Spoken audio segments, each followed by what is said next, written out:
ደግሞ በሌሎች እናመካኛለን። ይያረጉብን እንዴ እኛ በእግዚአብሔር ላይ ካደረግነው እኛ በቤተ መቅደስ ላይ ከፈጸምነው እኛ በሃይማኖቱ ላይ ከፈጸምነው ጉዳት በላይ ማንም አልጎዳትም። የኢትዮጵያ ቤተክርስቲያን አማኞቿ፣ አስተማሪዎቿ፣ ሰባኪዎቿ፣ ዘማሪዎቿ፣ ካህናቶቿ፣ የተወሰኑት አለቆቿ፣ መሪዎቿ የበደሏትን ያህል ማንም አይበድልም። በዚህ ዘመን ማንም ንጹህ ልማትማ እያለሙ ድሆችን ብንመግብበት እንዴት ጥሩ ነበር። አረ እንኳን ድሆችን ካህናቶቻችን ልጆቻቸው ለማኝ ሳናደርግ ብናሳደጋቸው እንዴት መልካም ነበር። በእውነት የአዲስ አበባ ካህን ምንም ከነዳይ ከፍ ያለ ነው። በእውነት የታወቀ እንደውም በነፍስ ልጆቹ ድጎማ ነው የሚኖር። ኑሮውን እናውቀዋለና ልማት ጥሩ ነገር ነው፣ ግን ለልማት ብቻ ከሆነ ያጠፋል። የእግዚአብሔር ቃል ከቅድስና ጋር ካልሆነ፣ ከንጹህ አምልኮት ጋር ካልሆነ፣ ከእውነት ጋር ካልሆነ፣ ለሌብነት፣ ለዘረፋ ይሄ ያጠፋል፣ እያጠፋል። አምልኮታችን ረክሶ፣ መስዋዕታችን ረክሶ፣ ጸሎታችን ረክሶ አጎሳቁለ ነው ግንብ ብቻ አያስደስተው። ልቀራ ያንድ ካህን፣ ያንድ አለቃ፣ ያንድ አገልጋይ ዋና ኃላፊነት ነፍስ ማዳን ነው። ክርስቲያኑ አሁን የምናደላው ለወርቋ ነው። እውነት ለመናገር ለወርቋ፣ ለልማቷ፣ ለመስባዋ፣ ለአስራቷ፣ ለበኩራቷ፣ ለነፍስ ድነት፣ ለእውነተኛ አምልኮት ምንም ቦታ የለም። እውነት ነው ይሄ። ለዚያ ነው እየተቀጣን ያለ ነው። ለዚያ ነው እየተሳደርን ያለ ነው። ምክንያቱም እግዚአብሔር ተጸየፈን።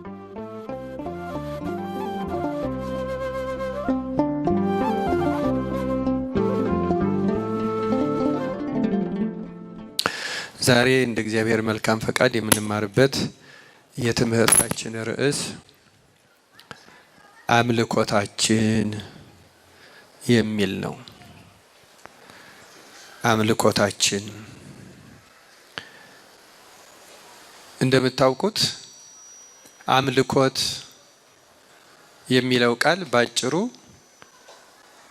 እኛ ሰዎች እና ቅዱሳን መላእክት ከእግዚአብሔር ጋር ያለን ግንኙነት ይልቁንም ደግሞ እግዚአብሔር ወደኛ ለኛ የሚያደርገው ነገር አለ። እንደምታውቁት ለሁሉም ፍጥረት እግዚአብሔር ፈጣሪ ነው። ለሁሉም ፍጥረት እግዚአብሔር መጋቢ ነው አይደለም? ለሁሉም ፍጥረት እግዚአብሔር ጠባቂ ነው። እነዚህ ሶስቱ ለሁሉም ፍጥረት ናቸው። ለአማኙም ለማያምነውም፣ ለሰውም፣ ለእንስሳውም፣ ለአራዊቱም፣ ለአዝርዕቱም፣ ለመሬትም፣ ለተራራውም፣ ለራሱ ለነፋሱ፣ ለአየሩ ሁሉ ፍጥረት ሁሉ ከእግዚአብሔር የተፈጠረ ነው። ፍጥረት ሁሉ በእግዚአብሔር የፍጥረት ስርዓት የተፈጥሮ ሕግ ጸንቶ ይኖራል። ፍጥረት ሁሉ ከእግዚአብሔር ዘንድ መግቦት አለው።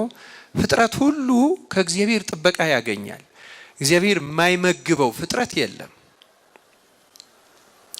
መግቦትን እኛ አጥበበን እኛ ሰዎች ወይም የተወሰኑ እንስሳትን ስናያቸው በመብላትና በመጠጣት እኛ በምናውቀው መንገድ አሳንሰን ካልተመለከት ነው በቀር ሌላው ቀርቶ እጽዋቱ ተቆርጠው እንጨት ከሆኑ በኋላ ድንጋዮቹ ሌሎቹም ተጋግረው ተፈጭተው እንደዚህ ግንብ ከሆኑ በኋላ የእግዚአብሔር መግቦት አይለያቸው። ክርስቲያኖች እንዲያውም በዚህ የሳይንስ ሰዎች የሚያነሱት አንድ ጥያቄ አለ። ለምሳሌ ለሁለት ሰከንዶች ያህል በዓለም ላይ ምንም ኦክሲጅን ባይኖር ምን ይፈጠራል ብለው ይጠይቃሉ። ምን የሚፈጠር ይመስላችኋል? ለሁለት ሰከንድ ያህል ኦክሲጅን ባይኖር ምን የሚፈጠር ይመስላችኋል? ምን ይሆናል? ሞት ይፈጠራል። እስኪ ወንዶቹስ? አሁን እኛ እንዲያውም በሰውነታችን ቀድሞ ባስገባነው ኦክሲጅን በሁለት ሰከንድ ምንም ላንሆን እንችላለን። ሁለት ሰከንድ ኦክሲጅን ቢጠፋ ግን እኛ ብቻ አይደለን መጀመሪያ የሚፈርሱት እነዚህ ህንፃዎች ናቸው። አመድ ነው የሚሆኑት። መግቦቱን እንድንረዳው ነው ይሄን ያነሳው። ገብቷችኋል አይደል? ህይወት ያለው ሰው ብቻ ነው የሚጎዳ የሚመስለን። ከኛ በፊት እነዚህ የምናያቸው አሁን ይሄ ወለል ላይ እንደዚህ አምሮ የምናየው ነገር እንደዚህ ሆኖ አናገኘው። እውነት ለመናገር በህሊናችን ልናስበው፣ ልንረዳው፣ ልንገምተው ከምንችለው በላይ ነው እግዚአብሔር ለፍጥረቱ ያለው መግቦት። ክርስቲያኖች እግዚአብሔር የማይመግበው ፍጥረት የለም። መግቦቱ፣ ጥበቃው ድንቅ ነው። ድንቅ ከማለት ውጭ ምንም ልንለው አንችልም። እንደተጻፈም እግዚአብሔር ድንቅ ነው። በእውነት ድንቅ ነው። በጣም ትንሿን ነገር ነው እኛ የምናውቀው ስለ መግቦቱ፣ ስለ ጥበቃው፣ ስለ ሌላውም ነገር የምናውቀው በጣም ትንሽ ነገር ነው። እግዚአብሔር ድንቅ አምላክ ነው። ግን ከዚህ ውጪ ለፍጥረት እንደዚህ ካደረገው ከመፍጠሩ ከመመገቡ ከመጠበቁ ውጪ ለኛ በተለይ ለሰዎች ደግሞ የተደረገልን የተለየ ነገር አለ። እሱ ምንድነው? ከመመገብ ከመጠበቅ ውጪ ምን ይደረግልናል? ምን አድርጎልናል?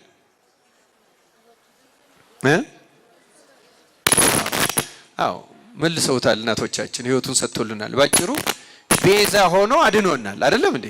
ነው አይደለም? ቤዛችን ነው። ፈጣሪያችን ብቻ አይደለም፣ መጋቢያችን ብቻ አይደለም፣ ጠባቂያችን ብቻ አይደለም፣ ቤዛችን መድኃኒታችን አይደለም ምንለው። ስለዚህ ቤዛነትን ነገር ስለፈጸመልን ለዚህኛው በተለይ ደግሞ ይህን ስንጨምርበት ከኛ የሚቀርለት አጸፋ ሌላ ምንም ነገር አይደለም፣ አምልኮት ነው። እኛ ለእግዚአብሔር ምን እናደርጋለን? ፈጠረን፣ ይመግበናል፣ ይጠብቀናል። በተለየ መንገድ ደግሞ ቤዛ ሆኖ አድኖናል። ቤዛ ሆኖ ማዳን ብቻ አይደለም፣ ደግሞ ብዙ ቸርነት፣ ርህራሄ ለሌላው ከሚደረገው በላይ ለኛ ይደረጋል። እውነት ለመናገር ለዚህ ሁሉ የምንከፍለው ነገር አምልኮት ብቻ ነው። ስለዚህ ተመልከቱ፣ እግዚአብሔር ያደረገልን ነገር በአራት ብንጠቀልለው፣ በመፍጠር፣ በመመገብ፣ በመጠበቅ፣ በማዳን ወይም በቤዛነት ይህን በመሰለው ብንጠቀልለው ከኛ ለሱ የምናቀርበው አንድ ነገር ብቻ ነው፣ እርሱም አምልኮት ነው። አሁን ተመልከቱ፣ አምልኮታችን ተበላሸ ማለት እኛ ወደ እግዚአብሔር የምናደርገው መንገድ ተቋረጠ ማለት ነው። ባጭሩ ተቋረጠ። አምልኮታችን ትክክል ካልሆነ ደግሞ በአምልኮታችን ምክንያት የምናገኘው ቤዛነት ቀረ ማለት ነው። ቤዛነት ቀረ፣ መዳን ቀረ ማለት ምን ማለት ነው? ልክ እንደ እጽዋቱ እንደ እንስሳቱ በመግቦትና በጥበቃ የምንኖር ግዕዛን ካላቸው ፍጥረታት ሆነን በፈቃዳችን ግዕዛን ከሌላቸው ውስጥ እንገባለን ማለት ነው። ስለዚህ እኛን ከሌሎቹ የሚለየን፣ ሌሎቹም ያመልኩታል፣ እውነት ለመናገር ያመሰግኑታል። እነሱ ከዚያም ተናውጸው አያውቁም፣ እኛ ግን እንነዋወጻለን። በሁለቱ መካከል ነን። በእውነቱ በጽድቁና በኃጢአቱ በበጎውና በክፉ በዚያ መካከል ነው ያለነው። ወይ ወደ ዲያብሎስ ልንሄድ እንችላለን፣ ወይ ወደ መላእክት ልንሄድ እንችላለን። እና አምልኮታችን በጣም መሰረታዊ ነገራችን፣ መሰረታዊ ጉዳያችን ነው። እግዚአብሔር አስቀድሞ ስለ አምልኮታችን ትእዛዝ ሲሰጥ እስራኤልን ከግብጽ ካወጣቸው የተጻፈ ሕግ መስጠት በተጀመረበት ጊዜ መጀመሪያ የሰጣቸው የአምልኮት ትእዛዝ ነው። እንዲህ ነው ያላቸው፣ ለእናንተ ለልጆቻችሁ ለዘላለም ስርዓት አድርጋችሁ ይህን ነገር ጠብቁ፣ እንዲህም ይሆናል እግዚአብሔር እንደተናገረ ወደሚሰጣችሁ ሀገር በገባችሁ ጊዜ ይህን አምልኮ ጠብቁት አለ። ይህን ምን ጠብቁት? በቃ ማዳኑን ካገኙ የሚቀጥለው አምልኮቱን መጠበቅ ነው። እነሱ ከዚያ ከጊዜያዊ መከራ ነው የወጡት። ከፈርዖን ነው የተላቀቁት። ከግብጽ ነው የወጡት። ኤርትራ ባህረ ኤርትራ ነው የተሻገሩት። እኛ ከፈርዖን አይደለም የተላቀቅ ነው፣ ከዲያብሎስ ነው። ከግብጽ አይደለም የወጣ ነው፣ ከሲኦል ነው። ባህረ ኤርትራን አይደለም የተሻገር ነው፣ ባህረ ሲኦል ነው። አይደለም እንዴ? ከነአን ነው የገቡት። እኛስ የገባ ነው የት ነው? ወደ የት ነው ያስገባን? ዛሬ በገነት ከኔ ጋር ትሆናለህ። ወደ የት ነው የመለሰን? ወደ ገነት። ስለዚህ ተመልከቱ፣ ሰዎች ወደዛ ከሄዱ በኋላ የታዘዙት የመጀመሪያው ትእዛዝ አምልኮትን መጠበቅ ነው። መጻሕፍት በሙሉ የተጻፉት አምልኮትን ለመጠበቅ ነው። አትግደል የተባለው፣ አትስረቅ የተባለው፣ አታመንዝር የተባለው ይህን ሳያደርግ ነው እግዚአብሔርን በንጹህ ማምለክ የሚችለው። ትእዛዛትን ሁሉ የምንማራቸው ትምህርቶች፣ የምንፈጽማቸው ስርዓቶች በሙሉ ማዕከላቸው አምልኮት ነው። አምልኮት ከእግዚአብሔር ጋር መገናኘት ነው። ክርስቲያኖች ይህን አምልኮት ጠብቁ ነው ያለው። መቅደስ ስሩልኝ ያለው እንዲያመልኩት ነው። ታቦት የሰጣቸው እንዲያመልኩት ነው። ስርዓት የመስዋዕቱ ስርዓት፣ የመንጻቱ ስርዓት፣ ሌላውም ስርዓት የግዝረቱ፣ ሌላውም በሙሉ ያመጋገቡ፣ የመንጻቱ፣ የመቀደሱ በሙሉ ተቀድሰው ነው ማምለክ ያለብን። ምክንያቱም እግዚአብሔር ቅዱስ ስለሆነ እንደተጻፈው በኦሪት ዘሌዋውያንም በማቴዎስ ወንጌል ምዕራፍ 5 ላይ እንደተጻፈው እኔ ቅዱስ እንደሆንኩ እናንተ ምን ሁኑ? ተቀድሰን ነው ልናመልክ የምንችለው።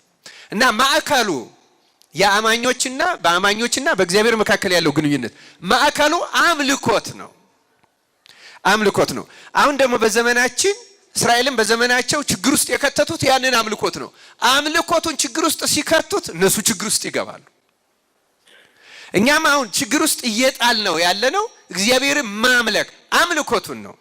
እንዴት እንዳበላሹት እነሱ መነሻ የሚሆኑ ጥቅሶችን ላንብብላችሁና ለምንድን ነው የተበላሸባቸው የሚለውንም ትንሽ እናደርጋለን። ከዚያ በኋላ እንዴት ነው ማምለክ ያለብን የሚለውን ዳሰስ እናደርጋለን በዛሬው ትምህርታችን። እግዚአብሔር ለሁላችን ምስጢሩን ይግለጥልን።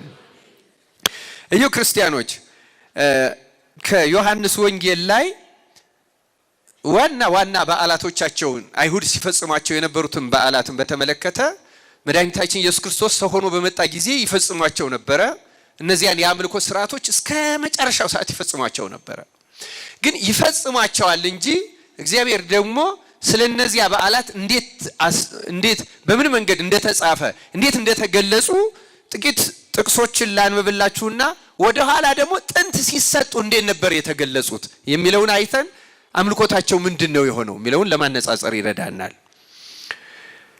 ዮሐንስ ወንጌል ምዕራፍ 2 ቁጥር 13 ላይ ስለ ፋሲካ በዓላቸው ጌታችን፣ በነገራችን ላይ ዮሐንስ ወንጌል የጌታችን በዘመነ ስጋዌው በሚያስተምርበት ጊዜ የነበሩትን የፋሲካ በዓሎች ሁሉንም የመዘገበ፣ ለምሳሌ ጌታችን 3 ዓመት ከ3 ወር ነው ያስተማረው ስንል 3ቱንም ዓመት ፋሲካዎች እዚህ ላይ ተመዝግበዋል። 3ቱም የፋሲካ ዓመቶች ማለት ነው። ስለዚህ 3 ዓመት እንዳስተማረ አንዱ ምስክር ይሄ ነው። የመጀመሪያው ፋሲካ በዓል ዮሐንስ ወንጌል ምዕራፍ 2 ቁጥር 13 ላይ ተመዝግቧል። ከቃና ዘገሊላው ሰርግ በኋላ ልክ አገልግሎቱን እንደጀመረ እንዲህ ይላል፣ አይሁድም ፋሲካ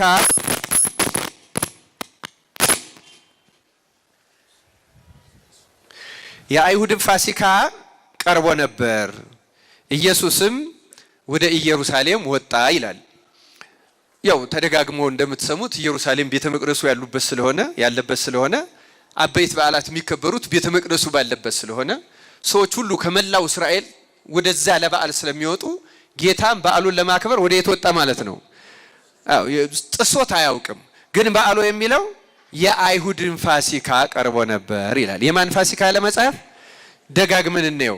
እዚሁ ዮሐንስ ወንጌል ምዕራፍ 6 ቁጥር 4 ላይ የሌላውን ዓመት ፋሲካ እንዲህ ይላል፣ የአይሁድ በዓልም ፋሲካ ቀርቦ ነበር ይላል። ዮሐንስ 7 ላይ 2 ላይ የአይሁድም የዳስ በዓል ቀርቦ ነበር ይላል።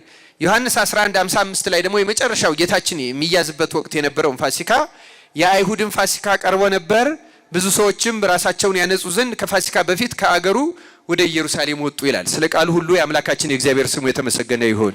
እዚህ ላይ እንደምትሰሙት በዓላቱን በተለይ የፋሲካውንም በዓል የዳሱንም በዓል የአይሁድ የፋሲካ በዓል የአይሁድ የዳስ በዓል ብሎ ይገልጻቸዋል። እንደምታውቁት በዚህ የፋሲካው በዓል ላይ እኔ ኃይለ ቃሉን ለማስታወስ ነው እንጂ በእኛ በአብይ ጾም ሳምንታት መጀመሪያ ምኩራብ በምንለው በሶስተኛው ሰንበት ላይ እና በኋላም በሆሳዕና እነዚህ ምንባባት ይነበባሉ ከነዚህ ጋር የተገናኙ እና ጌታ በቤተ መቅደሱ ዙሪያ ለፋሲካው በዓል መተው በጎችን የሚሸጡትን ገንዘቦችን የሚለውጡትን ሁሉ ምን ያደረጋቸው ይላል? ምን ያደረገ ይላል? ጅራፍ ገምዶ ገርፎ አስወጣ። የገንዘብ ለዋጮችንም ገበታ ምን አደረገው? ገለበጠው ይላል። ይነበብልናል፣ ይሰበክልናል። ግን ደግሞ የሚገርማችሁ ለምንድን ነው በቤተ መቅደሱ ዙሪያ ጌታችን እንደዚህ አድርጎ በጅራፍ እስኪገርፋቸው ገበታቸውን እስኪገለብጥ እስኪያባረራቸው ድረስ የሚያደርስ ነገር ምን ተፈጥሮ ነው? ገበያው ለምን ተፈጠረ የሚለውን ጥያቄ እዚሁ መልሼ መሄድ ፈልጋለሁ። ለምንድን ነው ያ ገበያ ከቤተ መቅደሱ ጋር የተገናኘው? የሚገርማችሁ ያ ገበያ የተፈጠረበት መሰረታዊ ምክንያት አለ።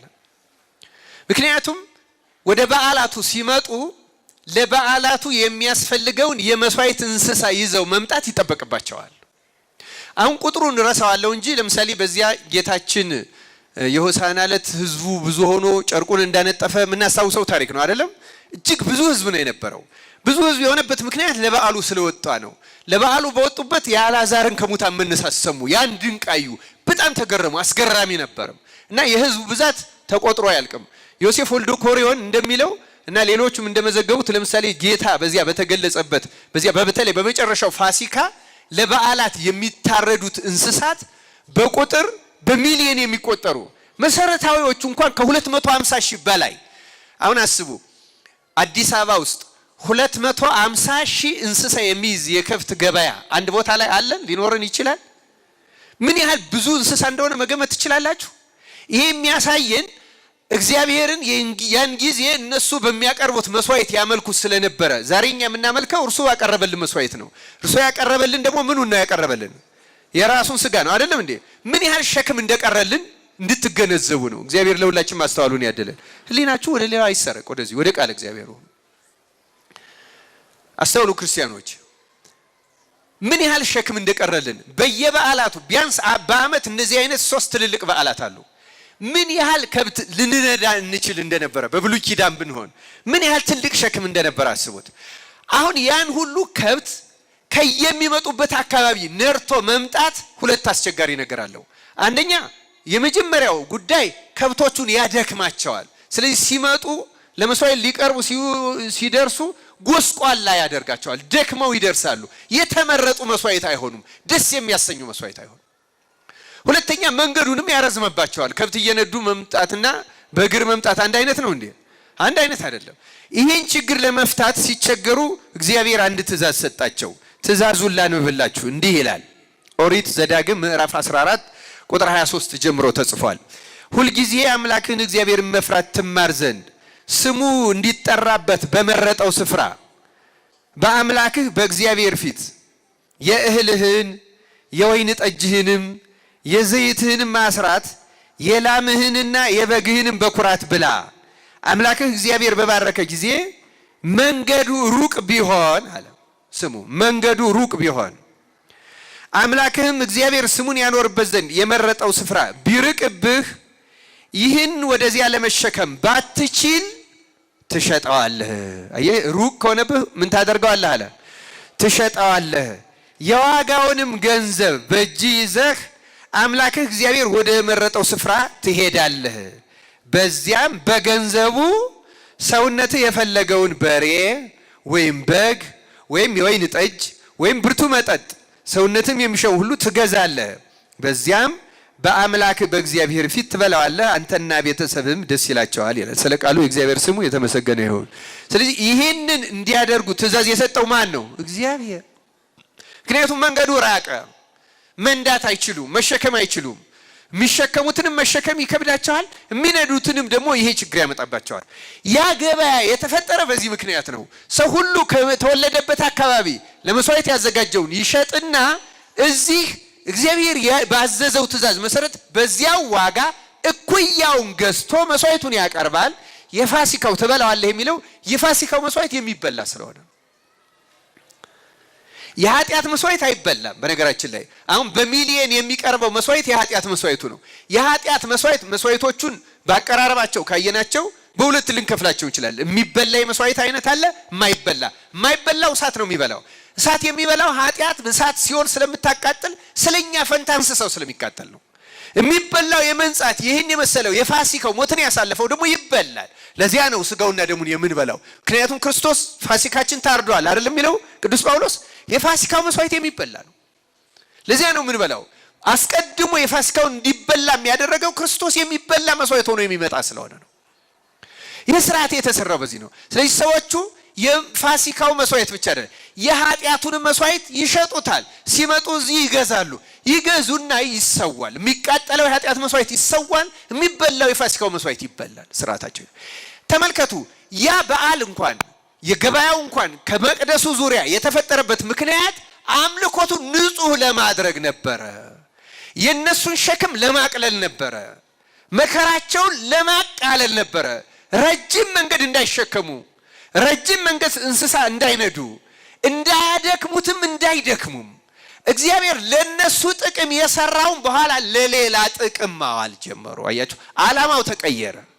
መስዋዕቱን ለማንጻት መሆኑ የሰዎችን ድካም ለማቅለል መሆኑ ተረሳና ሌላ ስጋዊ ጥቅም ከዚያ ማግኘት ተፈለገ። አሁን አስተውሉ ክርስቲያኖች፣ እግዚአብሔር ለምን እንደሚቀየም ተመልከቱ። ያ ትእዛዝ ይሄን ያነሳው ለምንድን ነው? ገባይተኞችን ገልብጦ ያወጣቸው ገበያውን በእነሱ ፈቃድ መስርተው አልነበረም። ገበያው የተፈጠረው በሱ ትእዛዝ ነበረ። አሁን ግን ገበያ ካለ ሌባም አለ፣ ገበያ ካለ አጭበርባሪ አለ። ይሄን የመርካቶ ሰው ያውቀዋል አይደለም እንዴ? ታውቃላችሁ አታውቁም? ጫካው አይደለም በጃንሆይ ጊዜ አንድ ሌባ ያለውን አልሰማችሁም? ሁለቴ ተይዞ ሶስተኛ ከባድ ቅጣት ሊቀጣ ሲል አንድ ጊዜ ብቻ ይማሩኝ እዚያ በኋላ ሰው የማይገዙት ሀገር ሄዳለሁ አላሉ። የት ነው እኔ የማልገዛው ሲባል መርካቶ። ማን ይገኛል ሌባው ብሏል ይባላል። ጫካ ገባለሁ አለ ይባላል። ጫካ እንደው ራቅ ያለ ጫካ ሰው የት መርካቶ። ምክንያቱም ይመቻል፣ ብዙ ሰው ያለበት ገበያ ለሌባ ይመቻል አይደለም እንዴ? ይመቻል፣ ለመደበቅ ይመቻል። ይታወቃል እኮ የክፍለ ሀገርም ሌባ መጥቶ የሚደበቀው እንደ አዲስ አበባ ያለው ጫካ ነው። አሁን የት ጫካ ይደበቃል? አሁን እኮ ጫካ ማለት ከተማ ነው። እና ተመልከቱ፣ ከዚህ ጋር ተያይዞ ነው ማጭበርበሩ የመጣው። ደግሞ በዚያ ያሉት ሕጉን ስርዓቱን የሚያስፈጽሙት በዚያ ዘመን የነበሩት የብሉይ ኪዳን ካህናት ይልቁንም ጸሐፍትና ፈሪሳውያን ያ ለሌላ የሥጋ ጥቅም ማዋል ጀመሩ። ይሄን ነው እግዚአብሔርን ያስከፋው። አምልኮትን ከንግድ ጋር ማገናኘት፣ አምልኮትን ከሌላ ጋር ማገናኘት። ተመልከቱ፣ ለመልካም ነገር የተፈጠረውን ለሥጋ ጥቅም ለሌላ ነገር ማዋል እግዚአብሔርን ያሳዘነው መሰረታዊ ነገር ይሄ ነው። የምንማረው ለዚህ ነው ክርስቲያኖች። አሁን የኛ አምልኮት ምን እየሆነ ነው? ምን እያደረግን ነው? ለዛውም በአዲስ ኪዳን ክርስቶስ በደሙ ባነጻት፣ በቀደሳት፣ ባከበራት፣ በለያት ቤተክርስቲያን ውስጥና ዙሪያዋ ከስርዓተ አምልኮታችን ጋር ተገናኝቶ ምን እያደረግን ነው ያለ ነው? እንዴት ነው የምንፈጽመው? ምክንያቱም አምልኮት ተቋረጠ ሁሉ ስለምንፈጽመው ስለምናደርገው። ምክንያቱም አሁን እኛ የሚያታልለናል። ንግሶች ሲደረጉ ደማቅ ናቸው አይደለም እንዴ? መድመቅ ብቻ አይደለም፣ አሁን ደግሞ ዲኮሩ መብራቱ ይንቆጠቆጣል። ልዩ ነው ድምቀቱ፣ ዝማሬው፣ ሆታ ልዩ ነው በእውነቱ። እና ያ በቃ እኛን ደስ ሲለን ደግሞ እግዚአብሔርን ሁሉ ደስ ያለን ይመስለናል። የኛ ስሜት ስለረካ እግዚአብሔርን አምልኮ በትክክል የፈጸምን ይመስለናል። ሌላው ይቅርና በሌሊቱ በማህሌቱ አሁን ጥሩ ነው። ብዙ ምዕመናን ወደ ማህሌት እየመጣችሁ እያደራችሁ ነው በእውነቱ እግዚአብሔር ይመስገን። በእውነቱ ግን ምን መጣው ግን እግዚአብሔር ለማምለክ ነው፣ እኛን ለማስደሰት ነው፣ ለመጨፈር ነው ምን መጣው። ምን እያደረግን ነው ግን? ምን እያደረግን ነው? እንዴት ነው እግዚአብሔርን እያመለክን ያለ ነው? እዩ ክርስቲያኖች በጣም አስተውለን ማየት አለብን። እና የአይሁድ ፋሲካ የሚለውን አንብቤላችኋለሁ። ተመልከቱ መጀመሪያ እንዴት ነው የተሰጠው? እስኪ በዓላቱ መጀመሪያ ሲሰጧቸው እንዲፈጽሟቸው፣ እንዲያመልኩባቸው፣ እንዲያከብሯቸው ሲሰጧቸው በመጽሐፍት ምን ተብሎ ነው የተጻፈ የሚለውን ደግሞ ጥቂት ነጥቦችን አንስቼ ላንብብላችሁ። እንዲህ ይላል ስለ ፋሲካው። ለምሳሌ አሁን ፋሲካውን ደጋግሞ ከላይ ያነበብነው የማን ፋሲካ ነው የተባለው? የማን ፋሲካ? ተመልከቱ ኦሪት ዘጸአት ምዕራፍ 12 ቁጥር 11 ላይ መጀመሪያ ከግብጽ ሲወጡ አይደል ፋሲካው የሚጀምረው? መጀመሪያ ሲጀምር ይላል ወገቦቻችሁን ታጥቃችሁ ጫማችሁን በእግራችሁ በትራችሁን በእጃችሁ አድርጋችሁ እንዲብሉት ፈጥናችሁም ትበሉታላችሁ፣ እርሱ የእግዚአብሔር ፋሲካ ነው ይላል። የማን ፋሲካ ነው? ይጨምራለሁ። ኦሪት ዘሌዋውያን ምዕራፍ 19 ቁጥር 3 ላይ ከናንተ ሰው ሁሉ እናትና አባቱን ይፍራ ይላል፣ ሰንበታቴንም ጠብቁ እኔ እግዚአብሔር አምላካችሁ ነኝ አለ። ምንን ጠብቁ አለ? ሰንበትን ጠብቁ ነው ያለው። ተናገሩ፣ ምንድነው ያለው? ሰንበታቴን። ሰንበታቴን ማለት ምን ማለት ነው? ሰንበቶቹ የማን ናቸው ማለት ነው? የማን ናቸው ማለት ነው? የእግዚአብሔር። ኦሪት ዘሌዋውያን ምዕራፍ 23 ቁጥር 2 ላይ ደግሞ እንዲህ ይላል፣ ለእስራኤል ልጆች እንዲህ ብለህ ንገራቸው የተቀደሰ ጉባኤ ይሁንላችሁ፣ የምታውጇቸው በዓላቶቼ ምኖቼ? በዓላቶቼ የእግዚአብሔር በዓላት እነዚህ ናቸው። 6 ቀን ስራ ይሰራል፣ በሰባተኛው ቀን ግን የእረፍት ሰንበት ነው፣ የተቀደሰ ጉባኤ ይሆንበታል። ምንም ስራ አትሰሩም፣ በምትኖሩበት ሁሉ ለእግዚአብሔር ሰንበት ነው። ለማን ሰንበት ነው? ለእግዚአብሔር ሰንበት ነው። እነዚህ የእግዚአብሔር በዓላት። የማን በዓላት? የእግዚአብሔር በዓላት በየዘመናቸው የምታወጇቸው የተቀደሰ ጉባኤ ናቸው። በመጀመሪያው ወር በ14ኛው ቀን ሲመሽ የእግዚአብሔር ፋሲካ ነው። የማን ፋሲካ ነው? በዚህም ወር በ15ኛው ቀን ለእግዚአብሔር የቂጣ በዓል ነው። የማን በዓል ነው? በጣም ይገርማል። ስለ ዕጣንም የተጻፈውን ደግሞ ላንብብላችሁ። እንዲህ ይላል ኦሪት ዘጸአት ምዕራፍ 30 ቁጥር 34 ጀምሮ እንዲህ ይላል። እግዚአብሔርም ሙሴን አለው ጣፋጭ ሽቱ ውሰድ፣ የሚንጠባጠብ ሙጫ፣ በዛጎል ውስጥ የሚገኝ ሽቱ የሚሸትም ሙጫ፣ ጥሩም ዕጣን ውሰድ፣ የሁሉም መጠን ትክክል ይሁን። በቀማሚ ብልሃት እንደተሰራ በጨው የተቀመመ ንጹሕና ቅዱስ ዕጣን አድርገው። ከእርሱም ጥቂት ተወቅጣለህ፣ ታልመውማለህ። ከዚያም ወስደህ አንተን በምገናኝበት በመገናኛው ድንኳን ውስጥ በምስክሩ ፊት ታኖረዋለህ። እርሱም የቅዱሳን ቅዱስ ይሁንላችሁ። ይህን ዕጣን ምን አለው? የቅዱሳን ከተቀደሱት ሁሉ የተቀደሰ። እንደርሱ የተሰራ ዕጣን ለእናንተ አታድርጉ። የተቀመመ ዕጣን ለቤት ውስጥ ማጨስ ክልክል ነው። የሚቀመመው ለእግዚአብሔር ነው። አቀማመሙ ተነግሯል። ከሶስት ወገን ነው የሚሰራ። ሶስቱም እኩል መጠናቸው ትክክል ይሁን፣ ፕሮፖርሽናቸው እኩል ይሁን። ከዚያ ነው የሚሰራው። በእናንተ ዘንድ ለእግዚአብሔር የተቀደሰ ይሁን። ሊያሸተውም እንደርሱ የሚያደርግ ሰው ከሕዝቡ ተለይቶ ይጥፋ ይላል። በቤቱ ይህንን የተቀመመ ዕጣን የሚያጨስ ሰው ከሕዝቡ ተለይቶ ይጥፋ ይላል እና ቅዱሱን ዕጣኑን እንዲህ ነው ያለው፣ በቃ የተቀደሰ። አሁን ተመልከቱ ክርስቲያኖች፣ መጀመሪያ በዓላቶቹ ሲሰጡ በዓላቶቼ፣ ፋሲካ የእግዚአብሔር ፋሲካ፣ የቂጣ በዓል የእግዚአብሔር የቂጣ በዓል፣ ዕጣኑ የቅዱሳን ቅዱስ ነው የሚለው። ጌታ በመጣበት ዘመን ጊዜ ግን አንድም ጊዜ የእግዚአብሔር ፋሲካ አልተባለም። የማን ነው የተባለው? መልሱልኝ፣ የማን ተባለ? እዩ ተመልከቱ። የእግዚአብሔር የሆነውን ከእግዚአብሔር ከሰጠበት ሕግና ትእዛዝ አውጥተው ብዙ ዓመት ስለፈጸሙት የእግዚአብሔር መሆን አይችልም። በድምቀት ከሆነ ጌታ በመጣበት ጊዜ የነበረው በዓል በጣም ደማቅ ነው። ምክንያቱም በሚሊየን ሰዎች ይገኛሉ፣ በሚሊየን መስዋዕት ይሰዋል። እጅግ ደማቅ ከተማዋ ጥልቅልቅልቅልቅ የምትልበት በዓል ነበረ። እግዚአብሔር ግን ያን በዓል አልተቀበለውም። ይህ እሱ አይደለም፣ እርሱ እንደሚወደው አድርገው እያከበሩት አልነበረም። አምልኮቱን አልተቀበለውም። ክርስቲያኖች በጣም እንድታስተውሉ ፈልጋለሁ።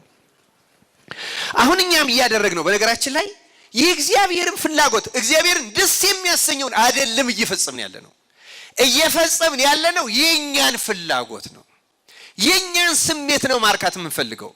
የኛን ኢጎ፣ የኛን ብሶት ነው መወጣት የምንፈልገው። እንወዳደራለን። አንዳንዶቹ አሁን በማህበራዊ ሚዲያ የፕሮቴስታንት ኮንፈረንስ ልናይ እንችላለን፣ የሆነ ነገር ልናይ እንችላለን፣ የእስላሞቹን ስግደት ልናይ እንችላለን። መወዳደር እንፈልጋለን። እኛ ለመወዳደር ነው እንዴ በዓል የምናከብረው ነው ወይ? በዓል ምንድነው? በመሰረቱ አምልኮ ነው። ክርስቲያኖች የበላይነት ማሳያ አይደለም። የበላጭነት ስሜት መገለጫ አይደለም። የኛን ስሜት ማርኪያ አይደለም። የኛን የሆነ ነገራችን መወጫ አይደለም። ተመልከቱ፣ ከእግዚአብሔር ፍላጎት ስናወጣው የኛ ይሆናል። ለዚያ ነው ጌታ አንድም ጊዜ በሐዲስ ኪዳን ፋሲካ የእግዚአብሔር ፋሲካ አልተባለም። የተባለው የማን ፋሲካ ነው? የኛን በዓል የኢትዮጵያውያን ፋሲካ፣ የኢትዮጵያውያን ልደት፣ የኢትዮጵያውያን ንግስ ከመባል እግዚአብሔር ያድንልን። በእውነቱ እሱ አይደለም ያድንልን፣ እኛ ነን የምናድነው። እውነቱን ለመናገር በጣም መሰረታዊውን ነገር እኮ ነው የምናበላሸው። ታውቃላችሁ? መሰረታዊውን ነገር ከእግዚአብሔር ጋር የሚያገናኝን ነገር በዓላት የተለዩ ከሆኑ በተለየው ዕለት የተለየ የተቀደሰ በዓል መሆን ሲገባው የበዓል ዕለት የተለየ ርኩሰት እንኳን ባንፈጽምበት የቀረበ የግል ፍላጎታችን ይፈጸምበታል። በአሁኑ ጊዜ በኢትዮጵያ ምናልባትም በኤርትራን ጨምሮ እንዳለው የበዓላት የአምልኮ ብልሽት የትም ያለ አይመስለኝም። እውነት ለመናገር ከባድ ችግር ውስጥ ነው ያለ ነው። እያደግን የሚመስለው ሰው አለ፣ እየተሻሻለ እያማረ የሚመስለው ሰው አለ። የሚያምረው በመንፈስ ሲሆን ነው። ክርስቲያኖች የሚያምረው እግዚአብሔር እንዳዘዘው ሲሆን ነው። እኛ እንደምንፈልገው ሲሆን አይደለም። የሚያምረው በቀለሞቹ አይደለም። የሚያምረው በአበቦቹ አይደለም። የሚያምረው በጃንጥላው ብዛት አይደለም። የሚያምረው በመዝሙሩ ድምቀት አይደለም። ክርስቲያኖች የሚያምነው በአምላኪዎቹ ንጽህና፣ ለእግዚአብሔር በምንሰጠው ክብር፣ ውስጣዊ ክብር፣ በልቡና መሻት፣ እሱን የማግኘት ጥማት፣ ከክርስቶስ ጋር የመዋሃድ ጥማትና ረሃብ፣ ክርስቶስን የማግኘት በዚያ ነው በዓሉ እውነተኛ በዓል የሚሆነው። ክርስቲያኖች ብዙ ብልሽት ነው ያለ። ደግሞ ከገበያ ጋር ተገናኝቷል፣ ከገቢ ጋር ተገናኝቷል። ምንም ግልጽ ነው። አሁን ሰበካ ጉባኤ የሚያቅደው አድባራት የሚያቅዱት በዓላትን ለምን ነው የሚያቅዷቸው? አሁን ፈርታችሁ ነው እናንተ? ምንም ግልጽ እኮ ነው። አሁን ሰዎች የሚያስፈልገውን ገንዘብ መስጠት የለባቸውም እያልኩ መስጠት አለ፣ ግን ተምረውና አውቀው ነው መስጠት ያለባቸው። እናንተም በስሜትና በሆታ በድምቀት እንደዛ አይደለም መሆን ያለበት እኮ። አምልኮ አይደል እንዴ? ገንዘብ አንዱ እግዚአብሔርን የምናመልክበት ነው። በትክክል በገንዘባችን ለእግዚአብሔር ቤት የሚያስፈልገውን ማድረግ አለብን። ይሄ የታወቀ ነገር ነው። ግን በእንዲህ መልክ ነው ወይ ምን ሄደው? ስንቱን ነው የምናበላሸው? ስንቱን ነው የምናጣምመው? ስንቱን ነው በእግዚአብሔር ስሙን የምናጠፋው? ለምን የኛ እናደርገዋለን? ፋሲካው የእግዚአብሔር መሆን ወጥቶ የአይሁድ እንደሆነው አሁንም የኛ የእግዚአብሔር የቤተክርስቲያን መሆን ቀርቶ የሆኑ አካላት ሆነዋል። እውነት ለመናገር የሆነ ፍላጎት ነው የሚጠበቅበት አሁን ያለው አምልኮ። ክርስቲያኖች እግዚአብሔር አምላክ ለሁላችን ማስተዋሉን ያደለን። እስቲ ተመልከቱ፣ ሲሰጥ ምን ተብሎ እንደተሰጠ አንብቤላችኋለሁ። በኋላ ሰዎቹ ሲበላሹ ደግሞ ምን ተብሎ እንደተገለጹ እነዚህ በዓላት ጥቂት ጥቅሶችን ደግሞ ልጨምራችሁ እና መልእክታችን እያጠቃለልን እንሄዳለን። እንዲህ ይላል። ለምሳሌ ትንቢተ ኢሳይያስ ምዕራፍ 1 ቁጥር 13 ጀምሮ ተመልከቱ። ዕጣኑ ይበላሻል አይበላሽም እኮ። ዕጣኑ ያው ነው። ሰዎቹ ግን ይለወጣሉ አይለወጡም? ዋናው ሰዎቹ ነን። እንዲህ ይላል፣ ምናምንቴውን ቁርባን ጨምራችሁ አታምጡ፣ ዕጣን በእኔ ዘንድ አጸያፊ ነው። አያችሁ ምን እንደሚል? ዕጣን ከላይ ምንድነው ያለ? የቅዱሳን ቅዱስ ይሁንላችሁ አለን አይደለም እንዴ? አሁን ደግሞ ሰዎቹን ሲጠላቸው የሚያቀርቡትን ነገር ሲጸየፈው ዕጣን በእኔ ዘንድ ምንድነው አለ? አጸያፊ ነው። በጣም ይገርማል። እንዲህ ይላል፣ መባቻችሁንና ሰንበታችሁን በጉባኤ መሰብሰባችሁን አልወድም ይላል። እላይ ለዛ ነው እያሰመርኩ ያነበብኩላችሁ። እላይ ሰንበታችሁን ነው ያለው። ከላይ ሳነብላችሁ መጀመሪያ ሲሰጥ ሰንበታቶቼ አይደለም ያለው? በዓላቶቻችሁን ብሏል አላለም? ምንድነው ያለው? በዓላቶቼ። አሁን ሰዎቹን ሲጸየፋቸው ምን አለ? ሰንበታችሁን። አሁን አያችሁ፣ በዓሉን የራሳቸው ፍላጎት መፈጸሚያ ያደረጉት። አከባበሩ የሰዎችን ፍላጎት ማርኪያ ሲሆን እግዚአብሔር በዓላታችሁ፣ ሰንበታችሁ፣ መባቻችሁ ሁሉንም እጸየፈዋለሁ።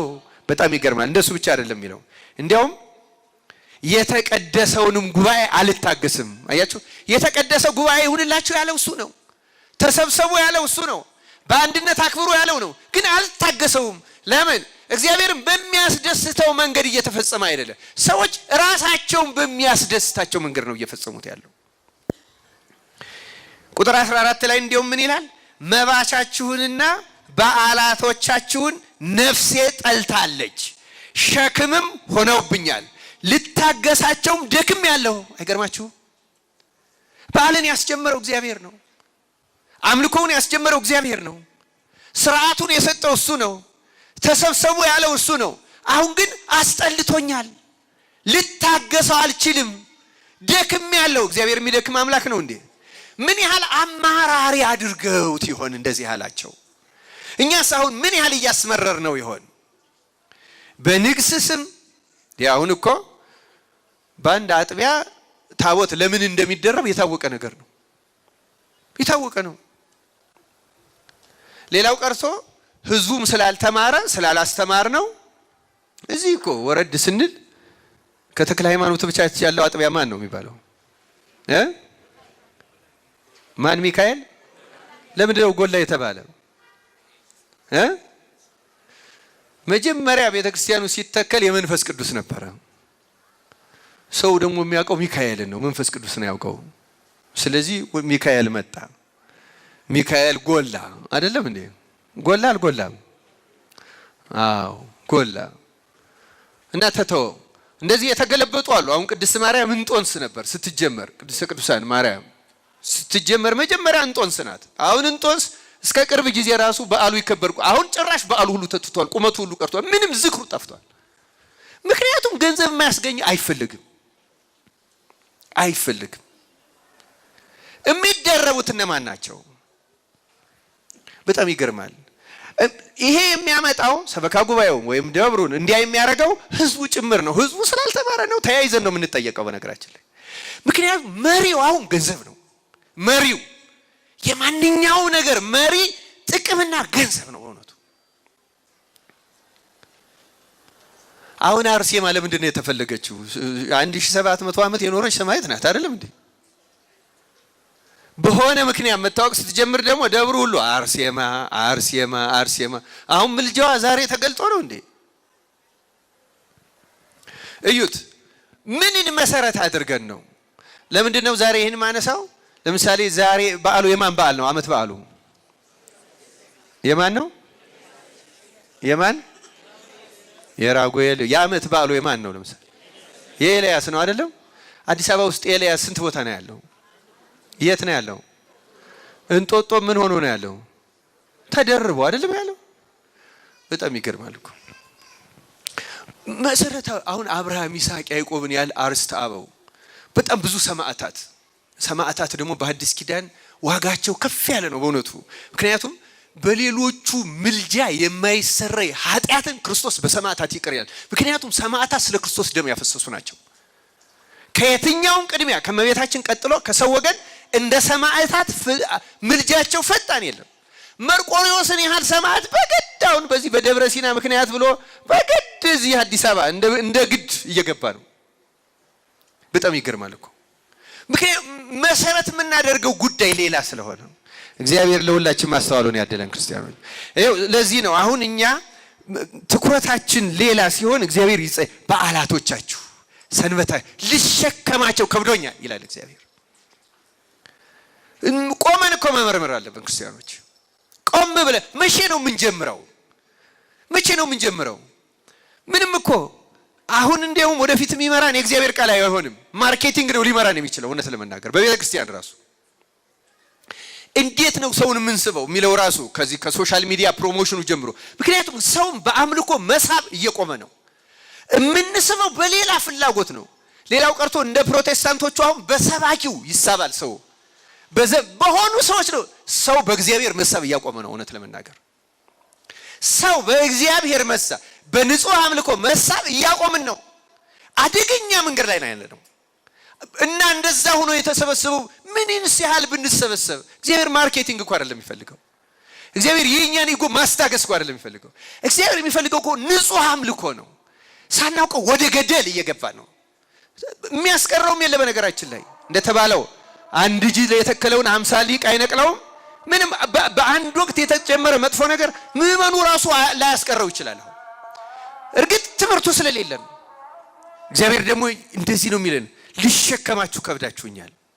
በእውነት እግዚአብሔር በቸርነቱ ይቅር ይበላል። ትንቢተ ሆሴዕ ምዕራፍ 9 ላይ ቁጥር 1 እስከ 5 እንዲህ የሚል ቃል አለ። ደግሞ እስራኤል ሆይ ከአምላክህ ተለይተህ አመንዝረሃልና እንደ አሕዛብ ደስ አይበልህ፣ ሐሴትንም አታድርግ። በእህሉ አውድማ ሁሉ ላይ የግልሙትና ዋጋ ወድሃል። አውድማውና መጥመቂያው አይመግባቸውም፣ ጉሽ ጠጅም ይጎልባታል። በእግዚአብሔር ምድር ላይ አይቀመጡም። ኤፍሬምም ወደ ግብፅ ይመለሳል፣ በአሦርም ርኩስን ነገር ይበላሉ። ለእግዚአብሔርም የወይን ጠጅ ቁርባን አያፈሱም፣ መስዋዕታቸውም ደስ አያሰኘውም ይልና አድምጡ። አሁን የሐዘንም እንጀራ ይሆንላቸዋል፣ የሚበላውም ሁሉ ይረክሳል።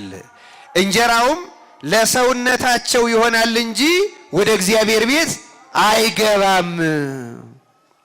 በዓመት በዓል ቀንና በእግዚአብሔር በዓል ቀን ምን ታደርጋላችሁ ብሎ ይጠይቀናል።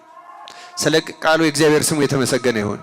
አንዳንድ ሐሳብ ላብራራላችሁ። አሁን ይሄ መስዋዕቱን ይሰዋሉ፣ ይሄ ቂጣው ቁርባን ያቀርባሉ፣ ይበላል። ግን ምን ይሆናል? አያነጻችሁም ነው የሚለው። አያነጻችሁም ማለት ቤታችሁ እንደምትበሉት ተራ ምግብ ይሆናል እንጂ መስዋዕት የሚፈጽመውን ግብር አያስገኝላችሁም። ምክንያቱም የእግዚአብሔርን ሕግና ትእዛዝ ወይም ፈቃድ ጠብቃችሁ ስለማትፈጽሙት የሐዘን እንጀራ ይሆንባችኋል። መብሉ ለሰውነታችሁ እንደ ስጋዊ መብል ይሆናል እንጂ ነፍስን የሚያነጻ ከእግዚአብሔር የሚያስታርቅ የአምልኮ መስዋዕት ሆኖ አይጠቅማችሁም። ለአንዳንዶቻችን ስጋው ደግሞ እንደዚያ ነው የሚሆነው። ተዘጋጅተን ካልተቀበልነው አያነጻንም። የስጋ መብል ብቻ ሆኖ ይቀራል። በትርጓሜያችን እንደሚገለጸው ምዕመናን ሳይበቁ ካህኑ ከበቃ የምዕመኑን ለካህኑ፣ ካህኑ ሳይበቃ ምዕመናን ከበቁ የካህኑን ለምዕመኑ፣ ሁለቱም ካልበቁ በበረሃ ላለ ባሕታዊ መልአክ ይሰጣል በጉጠት አውጥቶ ይላል። ጉጠት የተባለው ስልጣኑን ነው እንጂ ከሰውነታችን የገባው ወስቶ የሚወጣ ሆኖ አይደለም። በዚህ የሚገኘው ጸጋና ክብር ለነዚያ ለንጹሃኑ ይሰጣል እንጂ ለናንተ ለማንጻት አይሆንላችሁም። እንደ ስጋዊ መብል ሆኖ ይቀራል ማለት ነው። እንደዚህ ከመሆነ እግዚአብሔር ይጠብቃል። ክርስቲያኖች መመርመር አለብን። አምልኮታችንን መፈተሽ አለብን። ቅዱሳት መጻሕፍትን መስማት አለብን። መመሪያችን እንደዚያ መሆን አለበት። እንደምታውቁት እንኳን ሌላው ረቂቁ ጾማችን ምናምናችን ሁሉ እግዚአብሔር አይቀበለውም በሕጉ በስርዓቱ ካልሆነ። ይችን ጥቅስ አንብቤ ለምንድነው ፈሪሳውያን እንደዛ የተባሉት የሚሉትን ነገሮች እንትንላለሁ። ትንቢተ ኢሳይያስ ምዕራፍ 58 ላይ እንደምታውቁት ስለምን ጾምን አንተም አልተመለከትህንም፣ ሰውነታችን ስለምን አዋረድን አንተም አላወክም ይላሉ። እነሆ በጾማችሁ ቀን ፈቃዳችሁን ታደርጋላችሁ፣ ሰራተኞቻችሁንም ሁሉ ታስጨንቃላችሁ። እነሆ ለጥልና ለክርክር ትጾማላችሁ፣ በግፍ ጡጫም ትማታላችሁ። ድምፃችሁንም ወደ ላይ ታሰሙ ዘንድ ዛሬ እንደምትጾሙት አትጾሙም። እኔ የመረጡት ጾም ይህ ነውን? ሰውስ ነፍሱን የሚያዋርደው እንደዚህ ባለ ቀን ነውን? በውኑ ራሱን እንደ እንግጫ ዝቅ ያደርግ ዘንድ ማቅንና አመድንም በበታችሁ ያነጥፍ ዘንድ ነውን? በውኑ ይህን ጾም በእግዚአብሔር ዘንድ የተወደደ ቀን ትለዋለህን? እኔስ የመረጡት ጾም ይህ አይደለምን? ይልና የበደልን እስራት ትፈቱ ዘንድ የቀንበርንስ ጠፍር ትለቁ ዘንድ የተገፉትንስ አርነት ትሰዱ ዘንድ ቀንበሩንስ ሁሉ ትሰብሩ ዘንድ አይደለምን? እንጀራን ለተራበ ትቆርስ ዘንድ ስደተኞቹን ድሆች ወደ ቤት ታገባ ዘንድ የተራቆተውንስ ብታይ ታለብሰው ዘንድ ከስጋ ዘመድህ እንዳትሸሸግ አይደለምን? ይላል። ስለ ቃሉ የእግዚአብሔር ስሙ የተመሰገነ ይሁን። ሁለት ሐሳቦችን ብቻ ላስታውሳችሁ ከንባቡ ላይ። አንደኛ ጾማችሁ ማዕመድ መልበስ ማቅ መነፍሰስ እንደ ግጫ ዝቅ ማድረግ ስለሆነ አልቀበላችሁም ነው። አንዳንድ ጊዜ ሰዎች ሱባኤ እንገባለን፣ ወደ ገዳማትም እንሄዳለን፣ ምግባችንን እንቀንሳለን፣ ተራ ልብስን እንዋረዳለን። ያን እንኳን ብታደርጉ አልቀበላችሁም ማለት እግዚአብሔር። አያችሁ ለምን?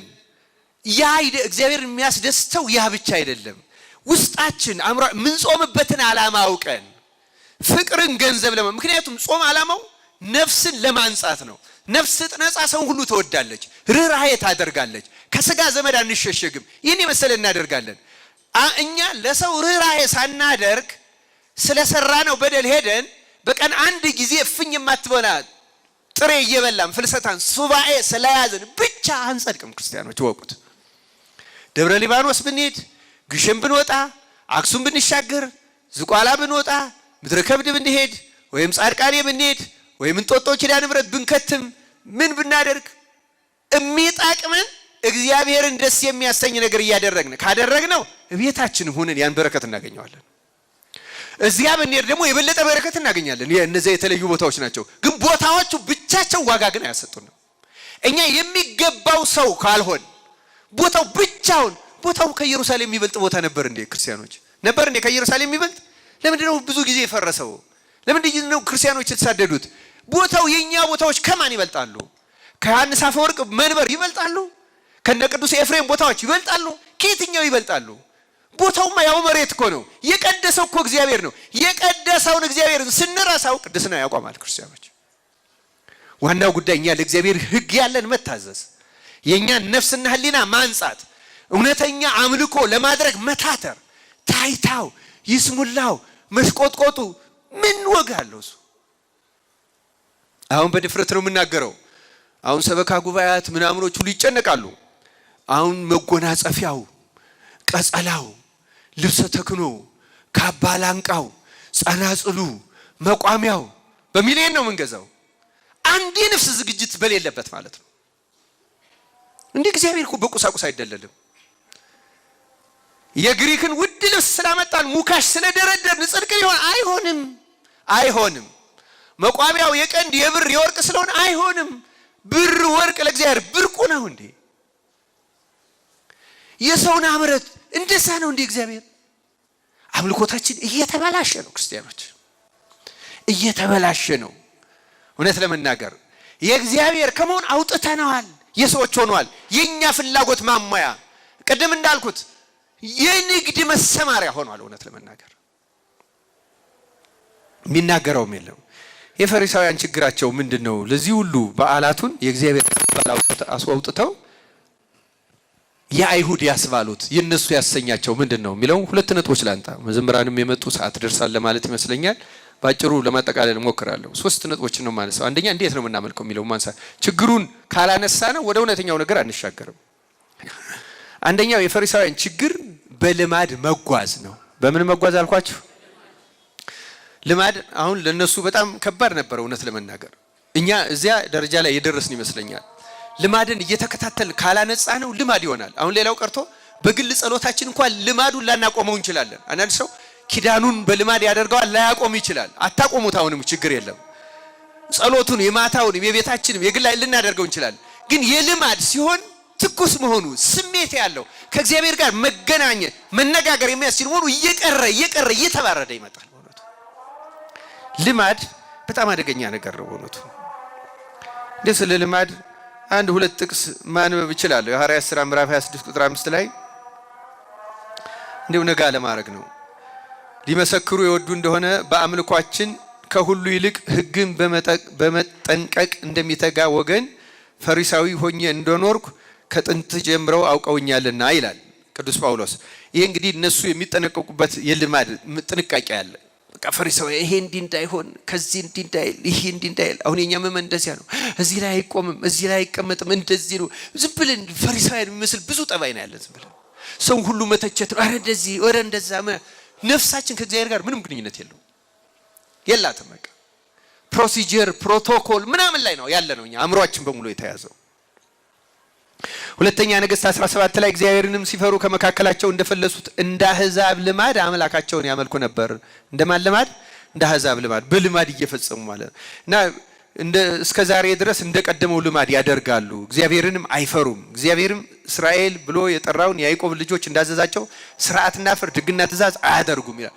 እንደ ስርዓት እንደ ፍርዱ ሳይሆኑ እንደ ልማዱ ነው የሚያደርጉት። መሰረታዊ ችግራቸው ይሄን ነው እና ቅዱስ ጳውሎስ በቆሮንቶስ መልእክቱም ላይ እንዲህ ያለ ልማድ የለንም ይላል።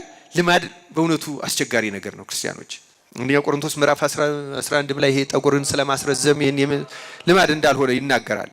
በእውነቱ ይሄ በልማድ መጓዝ ራሱን የቻለ ሰፊ ትምህርትም ሊፈልግ ይችላል፣ ጊዜም ይፈልጋል። አሁን ግን መሰረታዊ ነገሩ ልማድ ማቆም። ክርስቲያኖች ከልማድ እንውጣ እና ደግሞ ይሄን ስንማር ሰይጣን ምን ያደርገናል መሰላችሁ?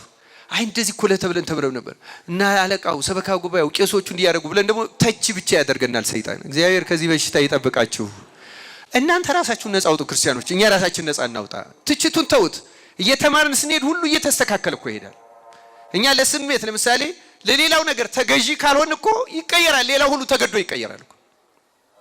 ሁለተኛውና መሰረታዊ ችግራቸው የፈሪሳውያን ማገላበጥ፣ ትርጉሙን አገላብጠው ነው የሚወስዱት። አንድ ጥቅስ አንብቤ ይህንን አልፈዋለሁ። በእውነቱ ማቴዎስ ወንጌል ላይ ምዕራፍ 23 ላይ ፈሪሳውያን በገሰጸበት አንቀጽ ላይ ቁጥር 16 ጀምሮ እንዲህ የሚል ቃል ተጽፏል።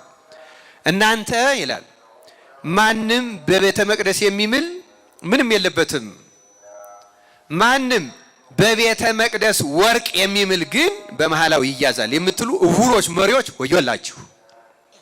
እናንተ ደንቆሮችና እውሮች ማናቸው ይበልጣል? ወርቁ ነውን ወይስ ወርቁን የቀደሰው ቤተ መቅደስ?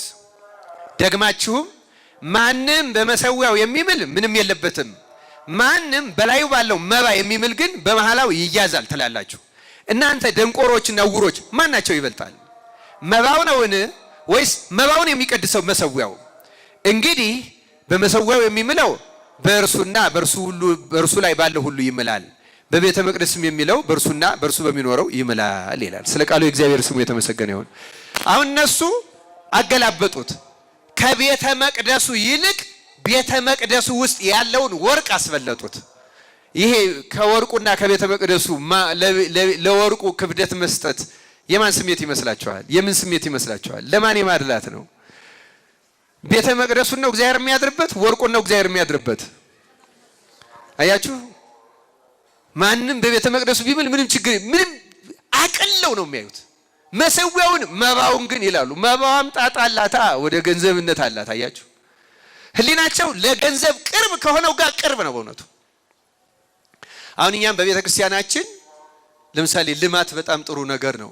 ግን ልማት የትኛው ነው ልማት? እውነተኛው ልማት መጠየቅ እኮ አለብን እውነቱን ለመናገር። ገንዘብ የሚያስገኝ ነገር ማንኛውንም ያስቀይራል። አሁን በቤተ ክርስቲያናችን እና ዜናዎቻችን አሁን በእኛ ራሱ በቤተ ክርስቲያናችን በመገናኛ ብዙሃን የልማት አርበኛው ምስጋናው ራሱ እንዴ የልማት አርበኛ እኮ ለመሆን ብዙ ኮርፖሬሽኖችና ድርጅቶች አሉ በአገሪቱ። በእውነቱ ያንድ ካህን ያንድ አለቃ ያንድ አገልጋይ ዋና ኃላፊነት ነፍስ ማዳን ነው። ክርስቲያኖች አገላብጠናል። አሁን በቤተ ክርስቲያናችን ያልተገላበጠ ነገር የለም። አሁን የምናደላው ለወርቋ ነው። እውነት ለመናገር ለወርቋ፣ ለልማቷ፣ ለመስባዋ፣ ለአስራቷ፣ ለበኩራቷ፣ ለነፍስ ድነት፣ ለእውነተኛ አምልኮት ምንም ቦታ የለው። እውነት ነው ይሄ። ለዚያ ነው እየተቀጣን ያለ ነው። ለዚያ ነው እየተሳደርን ያለ ነው። ምክንያቱም እግዚአብሔር ተጸየፈን፣ ከበደው፣ እያስጠነቀቀን ነው፣ እየነገረን ነው፣ እየተናቅን ነው፣ ለምንድን ነው የምንናቀው? እግዚአብሔር ስለተለየን ሐሳባችን አርሱ የማንንም ሕሊና አይገዛም። የተዋረደ ነው። ተራ ነገር ምድራዊ ነው። ሐሳባችን ሁሉ ተራ ነው።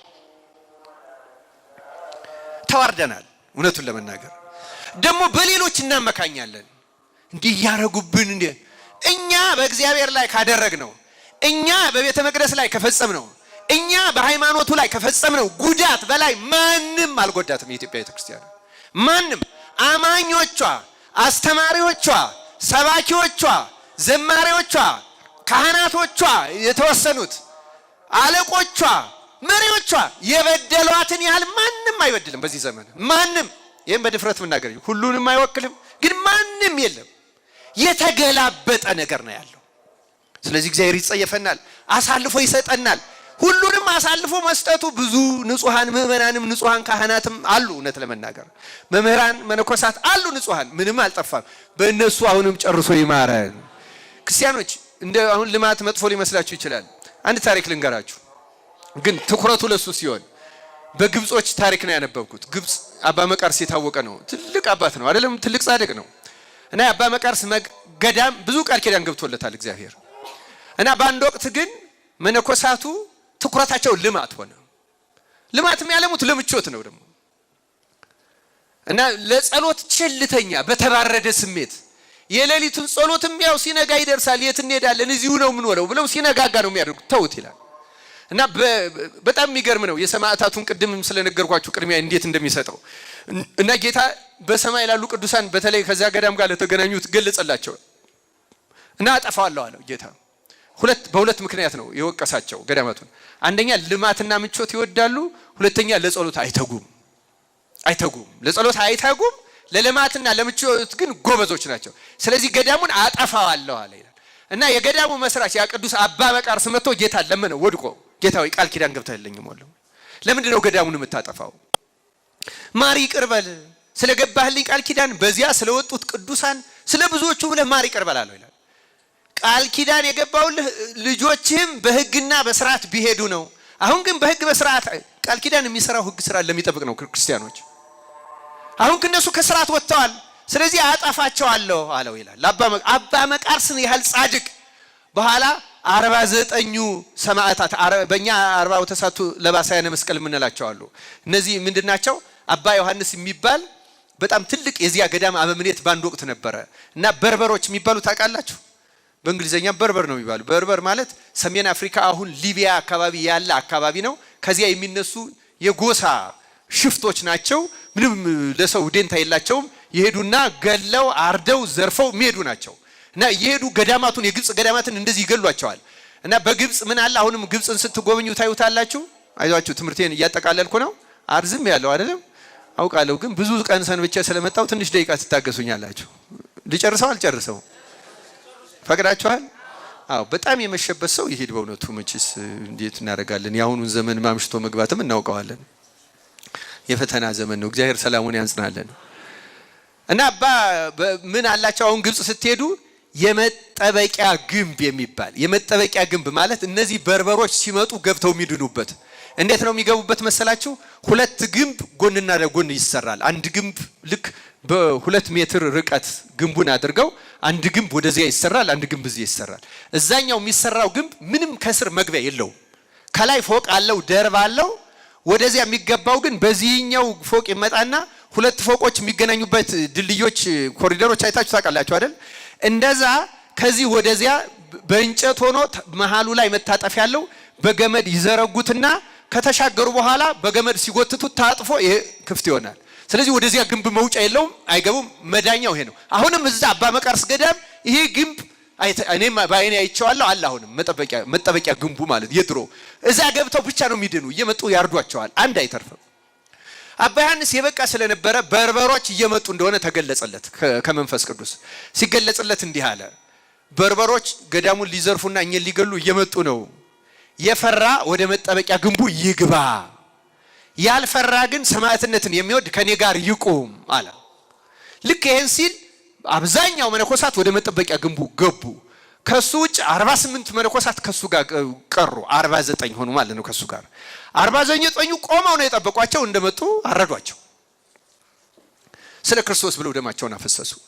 እናም ገዳሙን አጠፋዋለሁ ሲል አባ ዮሐንስ ይሄንን እንዲህ ያደረገው ያ ቅዱስ መጣና ጌታ ስር ሰግዶ ጌታ ሆይ አንተ ስለኛ ደምህን አፍስሃል፣ በድለንሃል፣ አምልኮታችን አስላስደስትህም፣ መነኮሳቱ አምንቶ በምቾት በልማት ሰበብ አሳዝነውሃል። ግን አንተ ለኛ ደምህን እንዳፈሰስ እኛም 49 ሆነን በአንተ ስም ደማችን አፍስሰናልና ስለፈሰሰው ደም ብለህ ማራቸው ብለው ለመኑት ይላል። አባ መቃርስን እምቢ ያለውን ለ49 ሰማዕታት ይቅር አለና ገዳሙ ሳይጠፋ ቀረ ይላል። እኛንም በእነዚህ ሰማዕታት ይቅር ይበለ። እዩ ክርስቲያኖች፣ ልማት ጥሩ ነገር ነው፣ ግን ለልማት ብቻ ከሆነ ያጠፋል። የእግዚአብሔር ቃል ነው። ክርስቲያኖች ከቅድስና ጋር ካልሆነ፣ ከንጹህ አምልኮት ጋር ካልሆነ፣ ከእውነት ጋር ካልሆነ፣ ለሌብነት፣ ለዘረፋ ይሄ ያጠፋል። እያጠፋንም ነው። እና የልማት ተቃዋሚ ላለመባል እየተባለም ዝም ይባላል። ልማቱን አይደለም እንቃወመው፣ ከልማቱ ጀርባ ያለው መጥፎ ሐሳብ ነው እንቃወመው። ንጹህ ከሆነ እግዚአብሔርም እኮ አይከፋም። ንጹህ ልማት እግዚአብሔርም አይጠላም።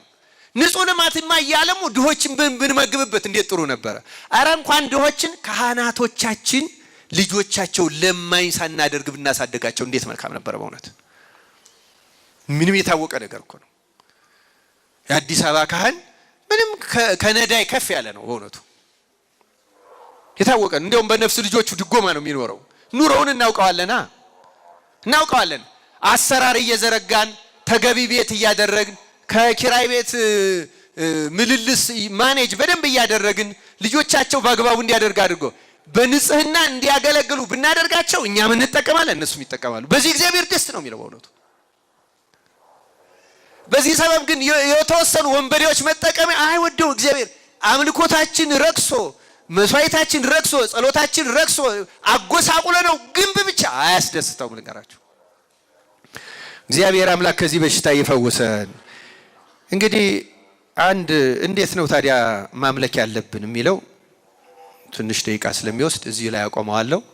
እግዚአብሔር ንጹህ አምልኮት እንፈጽም በቸርነቱ ይርዳን።